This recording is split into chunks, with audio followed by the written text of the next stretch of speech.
حي على أكبر الله أكبر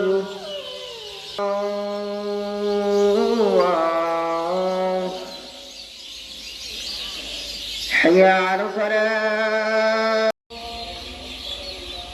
حي على الصلاة শশিনা বড় আলাপি শেবের মুড়ি আজম বলতে ওনার 4 জন একসাথে। উনি একজন হদ্দ আছে, একজন ওই অহেদ্দারদের সাহিব, উনি একজন, আরো একজন করে 4 জন উনি একবারে উনি ওখান থেকে আসছে।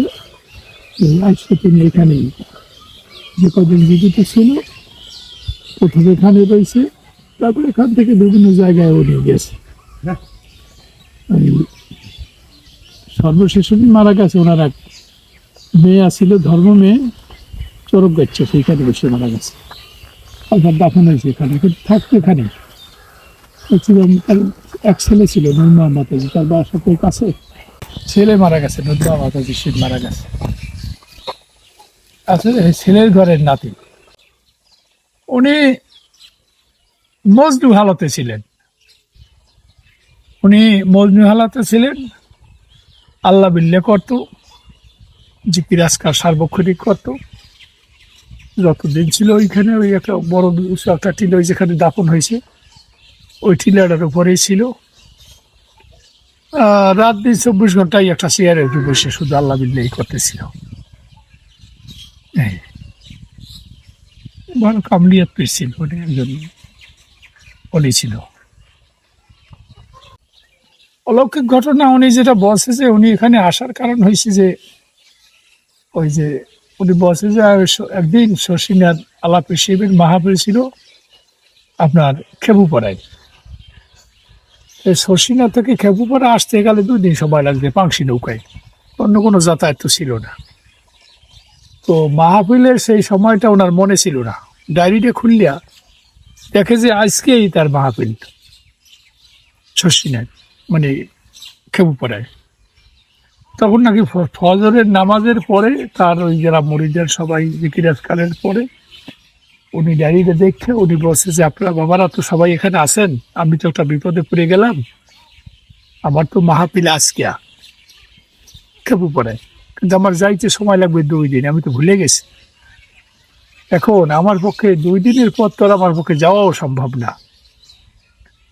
এখন এটা আমি কি করতে পারি, এটা কিভাবে ফেরত দিয়ে তাদেরকে দিতে পারি যে আমি হয়তো তারিখ স্মরণ ছিল না, আমি যাইতে পারবো না। এই কথাটাও তো তাদেরকে অন্তত জানানো উচিত। তখন ওই ফিল্ডের মধ্যে যত লোকই ছিল তারা কথাটা বলায় উনি উঠতে দাঁড়াইছে যে হুজুর আপনি ইশারা করলে আমি যাইতে পারি, আমি এটা ফেরত দিতে পারি। তখন নাকি ওনারা কাছে ডাকছে, আসেন আপনি 2 দিনের পথ আপনি কেমনে ফেরত দেবেন, কিভাবে?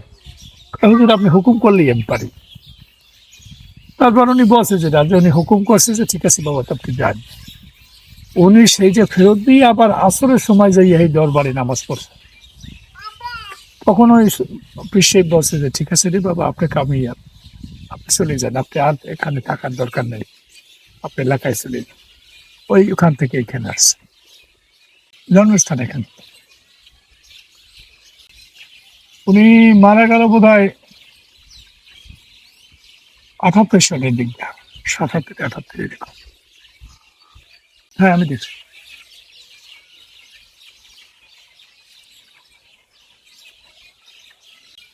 কিচ্ছু করতো না, শুধু ওই যে কিরাজকারের উপরে মশগুল ছিল। আর 4টে ঘোড়া ছিল, আর একটা লোক ছিল ঘোড়া রাখতে পারে, তাহলে দারোয়ান কইয়ে ডাক দিত, দারোয়ান ঘোড়া নিয়ে আসেন। ওই দারোয়ান ছিল, 4টে ঘোড়া ছিল, এই কাজ বাস। আর ওইখানে বসে আল্লাহ বিল্লে করতে থাকতো। না, ঘরের মধ্যে এসে যাইতো না। ঘরটা ওখানে ওই যে আমরা 65 সনের বন্যাও আমি দেখছি। ওই এখানে যেখানে দাপন দিয়েছে উনি সেই ধরেন আপনি 77-78 সনে আইসিয়া, মানে সরি 78 সনে ও 65 বন্যার আগে উনি এখানে আসে। কোন সালে আইসে তা আমি জানি না। 65 সনের বন্যা আমার মনে আছে, আমি ছোট তখন। তখন উনি ওই টিলাটার উপরে ওই যে পুকুরটা সব মাটি কাড়ি দিয়েছে এক জায়গায়। তা সেই ধরেন আপনি 65-70 বছর পর ধুইয়া ওইটা বাইক রয়েছে, এখানে কত উঁচা ছিল, মানে নিচ থেকে উপরে উঠতে পাও ব্যথা হয়ে যায়, হাঁটু ব্যথা হয়ে যায়। এইখানে ওনার সাইড দিয়ে বাসের খুঁটি ছিল, আর টাকটির সাইডে ছিল, আর একটা ভিতরে হাতালা একটা চেয়ার ছিল, আর একটা মুডালা লাঠি। এই এলো সম্ভব। কিন্তু সেই 65 সনের বন্যায় আমাদের এই অত অঞ্চলের মধ্যে ঘর বাড়ি সবাইতেই পড়ছে। যার ঘর পড়ে নাই তারও ছাউনি ছিল না। আর শতকরা ধরেন আপনি 90% ঘর পড়িয়েই গেছে। 10% খারাপ থাকলেও ছাইনি বেড়া ছিল না, উড়েই লেগে গেল। কিন্তু উনি ওইখানে বসাইছিল, ওনার সেই টিনের কাঠটির ছাউনি রইয়েই গেছে। তো উনি ওখান থেকে কোথাও যাইতো না, ওইখানেই থাকতো। আর আমি দেখিনি ওনারে কোনো বিছনায় শুয়ে থাকতো। ওই বিছনাই ওখানে ছিল না, অন্তত একাধারে 10 বছরের মধ্যে কোনো বিছনা দেখিনি। ওই চেয়ারের মধ্যেই কাটাই। খাওয়ান দাওয়ান ওনারে ওই বিভিন্ন জায়গা থেকে দিত। ওই ওই ছেলে থাকতো এই বাসার যে কিছু মাঝে মাঝে দিত। মানুষের বিভিন্ন সময় ফল ফ্রুট যা কিছু নিয়ে আসতো তার কাছে অনেক কিছু। এখনো আছে, এখনো ওই তো পশু সেই সাইড করে দিন আগেও একটা ছাগল দিয়ে গেছে এক মহিলা। তারপরে কিছুদিন আগে ওই অনেক দূর থেকে ক্যাশিয়া কত জানি 32,000 টাকা দিয়ে গেল একদিন, যে আমি মানত করছি যে আমার চাকরি যদি হয় ইন্টারভিউতে, আমি প্রথম মাইনার টাকাটা আমার সব দিয়ে দেবো, সব টাকাটা দিয়ে গেল। আবার ওই মহিলা একটা ছাগল দিয়ে গেল 4200 টাকায় কিনে। বললো যে তার ছেলে গেছে দুবাই না ইটালি। হ্যাঁ, তা ইটালি যাইয়ে যেভাবে ন্যায় করছে সেইভাবে যাই পুষতে পারছে, খুশি এই একটা ছাগল কিনে দিয়ে গেছে। এভাবে মানুষ আসতে আছে এখনো আর ফল ফ্রুট এটা সেটা। এখানে উনি এই দিক থেকে উনি হলো একটা ধরেন আপনি অনেক উনি মানে অনেক দরগা মাজার, এটা তো বিভিন্ন সিলসিলায় চলে, গান বাজনা এটা সেটা ওইসব কিছু না। এটা ওই যে শশিনার সিলসিলার মতোই এখানে দরবারটা চলে। এখানে কোনো নাচ গান এই বাউল সঙ্গীত এসব কিছু নাই। ওই বছরে 2টা মাহফিল হয় এই। এখন দেখাশোনা করে ওনার ওই যে দরবেশ সাহেবের পুঁথি আছে, ছেলের ঘরের এক ছেলে আছে, আবার ছেলের ছেলে আছে, এই দুইজনই এখন এখানে পরিচালক হিসেবে আছে। না, আমি কাছে ছিলাম না, আমি তো স্টুডেন্টের তখন লেখাপড়া করি আমি, আমিও কাছে ছিলাম না। অলৌকিক ঘটনার মধ্যে শোনা গেছে ওনার ছেলে ছিল তালতলি, আর ওনার ওই ছেলের ছেলে তারা ওই ফ্যামিলি সহ ওই তালতলি থাকতো। এখান থেকে উনি কিছু জমি কিনছিলেন এইটা। তার ইতিহাসও আছে, এখানে তারা কোনো সাফল্যের দিকে যাইতে পারে নাই। একটা ছেলে তো উনি ওখান থেকে আসছে, বলছে দুনিয়ার সব সালান দাও, তফসি নিয়ে বসে আল্লাহ খাওয়াইবে, কিন্তু ছেলের শুনাইতে পারে নাই, বুঝলেন। না শোনানোর পরে উনি এখানে যতদিন রয়েছে ওনার অনেক মানব টাকা টাকা আইছে, চতুর্দিক দিয়ে মানুষের মানব দেশে। তো নিচে একটা বড় মাই দিয়েছিল, ওই যেই আইসে আসছেন কেন দূরে বই দিকে কি জন্য আসছেন, হুজুর মানত আছে, ওই মাইকে রেখে যান, এই রেখে যাইত। ওখান থেকে করলো কি, ওই যে টাকা পয়সা যা হয়েছে তখন খুব সস্তার বাজারে হজ করতে মানুষ যাইতে পারতো। সর্বোচ্চ 1700-1800 টাকা লাগতো জাহাজে যাই হজ করতে।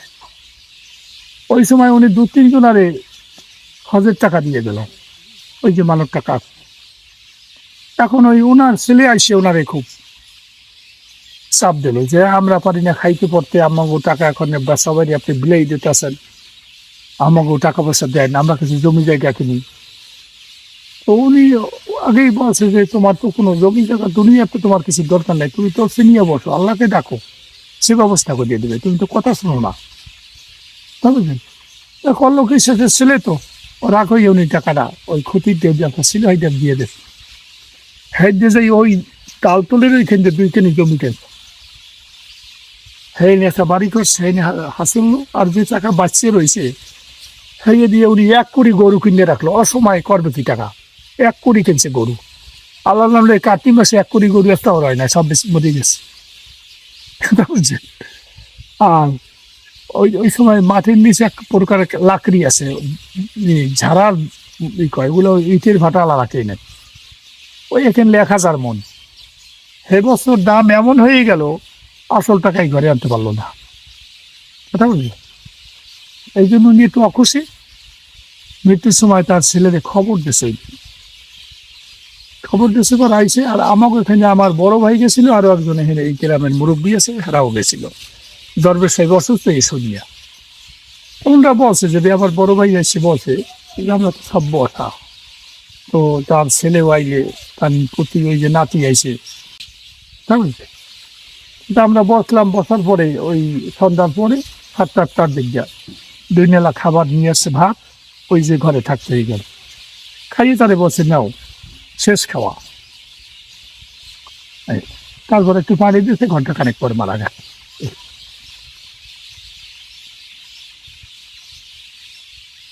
না, এরকম ঘটনার মধ্যে আছে, ঘটনা টুকিটাকি ঘটনা অনেকই আছে।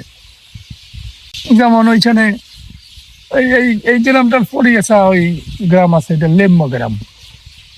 উনি একজন বিয়ে হেডমাস্টার ছিল, কদমতলা হাই স্কুলে।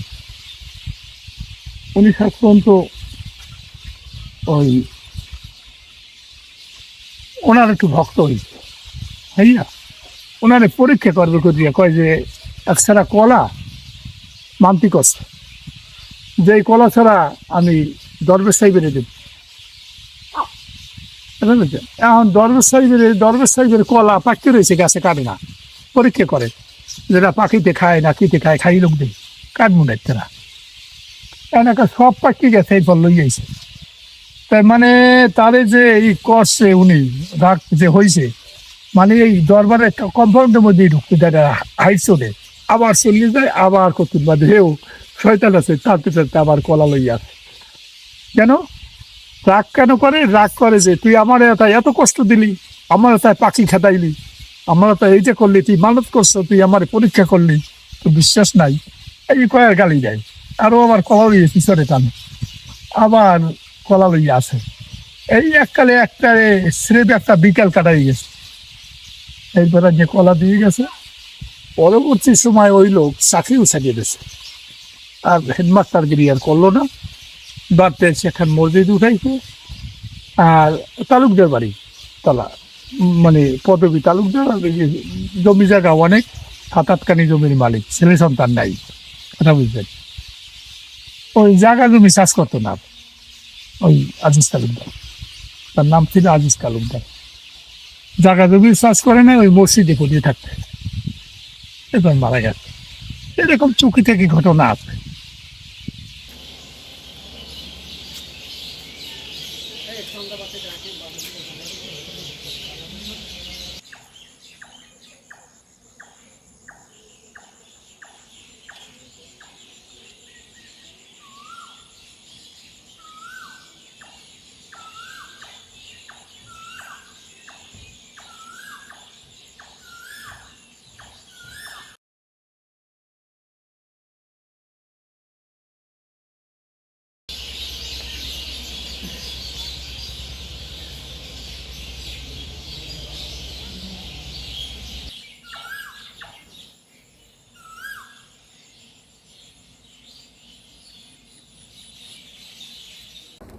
জীবন কাহিনী সংক্ষেপের কথা, কিন্তু সে পায়ে হাঁটতে 4 বার হজ করছে। পায়ে হাঁটতে 4 বার হজ করছে। দ্বিতীয় 4 বারের পরে সে হজ করতে যাইব, আমির টাকা জমা দিছে 1616 টাকা, 49 টাকা 22 পয়সা তার নামে। আর আমার বাবার নামও 1616 টাকা 49 টাকা 22 পয়সা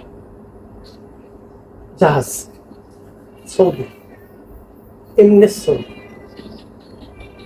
আর কি আছে আমার আমার দাদার যে জিজ্ঞেসে একসময় ব্যাংক আসলে হাবিব ব্যাংক পাকিস্তান হাবিব আমার কাছে আমার দাদার যে জিজ্ঞেসে আপনি কি আলহাজ বলছে হ্যাঁ একটু হাসতেছে আলহাজ বলতে যে যাইব ফের যদি কয় আমি আলহাজ আর একবার হজ করবো কিন্তু দ্বিতীয়বার কোনো হজ করতে পারে না এমন কোনো লোক আছে 3বার 4বার হজ করে জিজ্ঞেস করে আপনি কি আলহাজ বলেন না এখন জীবনেও তো আর সে যায় দেখতে তার টাকার গৌরবে সে দেখতেছে কিন্তু এত হজ হয় না আমার বাবার ডেজি গিয়েছে আপনি কি আলহাজ আমার বাবা বলছে আমি না আমার বাবার ডাইছে আমার দাদার ডাইবে এরপরে 20-25 দিন বাদে টাকা ফেরত হয়েছে তাহলে 5 ভর হইতো যদি কইতো না তা না তো সে জীবনেও বলব না এ হইলো মূল হইল হাজী শরীয়তুল্লাহ হাজী শরীয়তুল্লাহ মূল হাজী শরীয়তুল্লাহ হ্যাঁ হাজী শরীয়তুল্লাহ হওয়ার পরে হাজী শরীয়তুল্লাহ মসজিদ সহ দেখতে সহ দেখতে পারছে মসজিদ টাউনের মসজিদ গ্রামের মসজিদ খরাইকে দিতে পারবে না আমার দাদায় এরা এই বরিশালের ভিতরে আসল 11 জন তার মুরুদ আমরা একটু মসজিদ করি এই হিন্দু পুরো গাটা আমতলি যাওয়ার সময় ফেরিয়েছে 11 জনে একটু মসজিদ করছে স্তনের সাইন দিয়ে গেছে 2-3 দিন একটু দেরি হয়েছে তাহলে তোমাকে তো দেরি হইল কেন তাহলে হুজুর দেরি হয়েছে আমরা একটু মসজিদ করছি এই সোনের এই 11 জনই 12 জন হ্যাঁ মাপিয়ে আমরা করছি 11 জন কাল মসজিদ করুন গিয়ে একটা অন্য হতো হ্যাঁ মসজিদ ভাঙ্গিয়ে আমার দাদা এই মসজিদ করে আনছে আর কেউ ভাঙ্গি নাই তখন তার হাতে একটু কেমন কেমন জানি লাগে আমার দাদায় ওই পায়ে চলে গেছে একটা ডায়েরি ফুলপুর তো ফুলপুরে এমন টাইমে গেছে দুপুরে খানা খা ওই যে আমরা আমার মসজিদের গতি কোন দিকে পূবের দিকে না পূবের দিকে সে যাইতে আছে এর মধ্যে তো হুজুরের বলে যে দেখো পাগলাইতে আছে দরবেশ বাবা আইতেছে দরবেশ বাবা তা দরবেশ বাবারে খানা খাওয়াইয়া সেইবার আমার বেড়ে আনলি আর 1 বছর যাই গেছে আর বেড দিয়ে ধরছে বেড দিয়ে ধরে খানা খাওয়া এখন হে খাইবে না দেখা করে আমি খানা খাবো খুব জোর করিয়া বাসনের দুগ্ধ হাত দিয়েছে আর মহিষের গোস্ত খাইছে আইছে সালাম দিয়েছে দরবেশ বাবা আইছে কে নাম রাখছে কেটা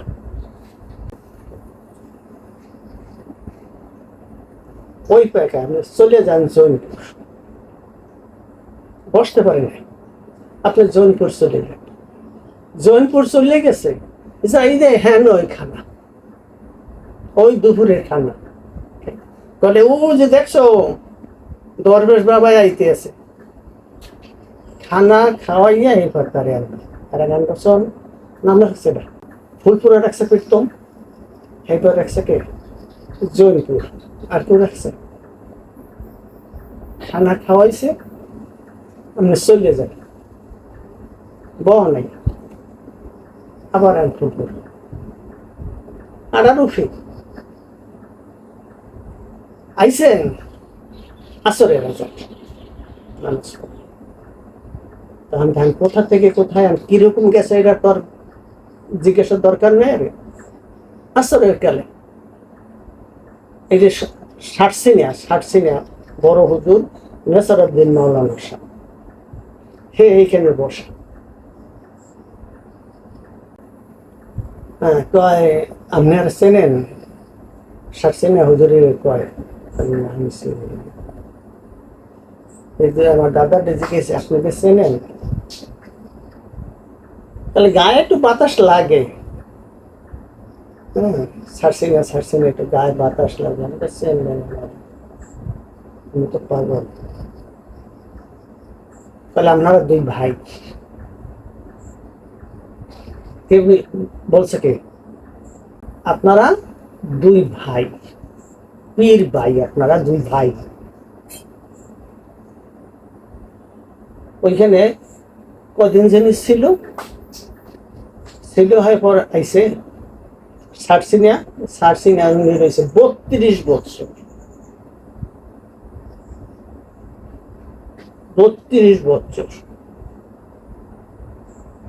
32 বছরের পরে ষাটসিনিয়া হুজুরে কয়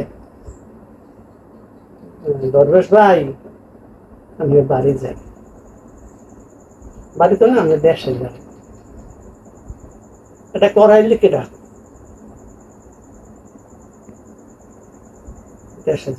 দেশে আইয়া ওইখানে এখন শেয়ারে 60 বছর এরকম শেয়ার 60 বছর হাতের লাড়ি গেছে তো খারাই তো আমার 60 বছর জামা খুইয়া পুড়িয়ে যেত 60 বছর তার কেছে এই জন্য তার গায়ে গুনে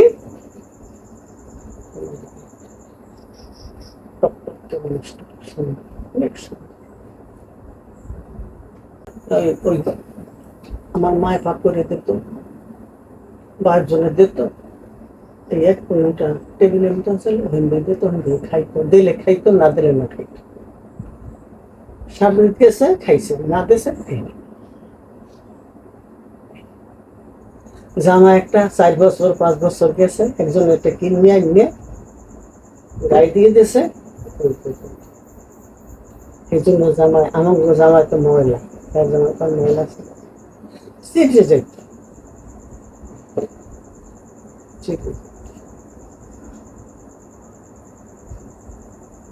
এরপর এখান থেকে আবার আমার 8টা বাড়ি আছে ওইখানে থাকতো ওই কিন্তু ওই চেয়ারে বসা আল্লাহ সাহায্য আর তার গুণগান কি এটা তার বেশি বলা আমার পক্ষে সম্ভব না এই নদী সে পায়ে হাইটে গেছে আর আইসে নদীর খরম নাহলে আগে খরম পায়ে দিয়ে হাইটে গেছে আর ওকে গেছে একটা খুরমা খাজুর কিনে খাইছে আবার বাড়ি নিয়ে গেছে তরমুজ খাইছে কিনে খাইছে তরমুজ পানি সৌদি থেকে পিছনে ওই দেশে মানুষ আইয়া চাইছে গেছে আর এখন ওই দেশে মানুষ কি ওই দেশে মানুষ কি আরবের মানুষ কি খাইতে পারে নারকেল চেনে নাই নারকেল ছিলেইয়া ছোলা খাইতে তারপরে এই দেশে বাঙালিরা ভাইঙ্গা হেগর দেশে হেগর খাইছে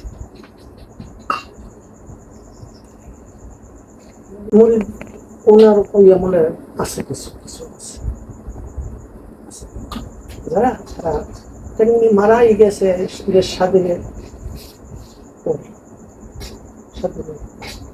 আমার ছেলে দেখে গেছে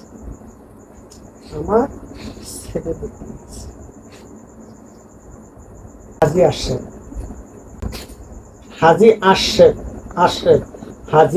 আশরাফ ফকির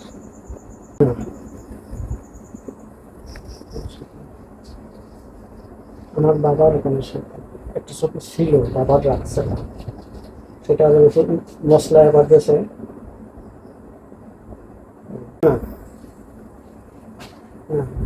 কিন্তু এই মাঠে নামাজ হইতো থাকতে পারে, মাঠে নামাজ হইতো।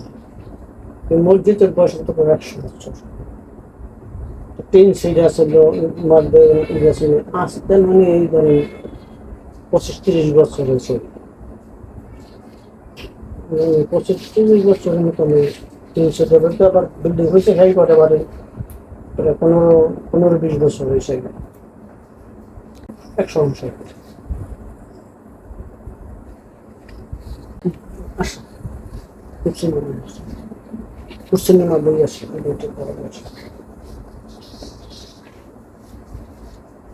পূর্বপুরুষের যত যে বয়স বেশি পায় আর যে বয়স বেশি না পাইবে সে অল্প এটা একদম। আমাকে মূল বংশ হলো সৈয়দ বংশ, মূল বংশ হলো সৈয়দ বংশ। সৈয়দ বংশ থেকে ওই যে কইলাম না খানমান মসজিদ, সৈয়দ খানমান মসজিদ লালবাগ চৌরাস্তাটা এই পাশে লালবাগ, ওই লালবাগ সৈয়দ শিক্ষা বাজারের আগে আমরা তো দেখে হয়তো ছিলেন বাদশাহ জাহাঙ্গীর, হুমায়ুন কবির, আকবর, এটা পূর্বপুরুষের বাড়ি সাল। একের পর একের পর তারা সৈয়দ বংশ হয়েছে, ফকির বংশ, এইটা সাইয়ের জঙ্গল হয়েছে ফকির বংশ, এমনকি ফকির বংশ সেই মধ্যে একজন মেদদাহি করছে, একজন চকিদারি করছে, একজন দফাদারি করছে, এই বংশ হয়ে গেছে। বংশের কোনো ই নেই, গোষ্ঠী বাড়ছে।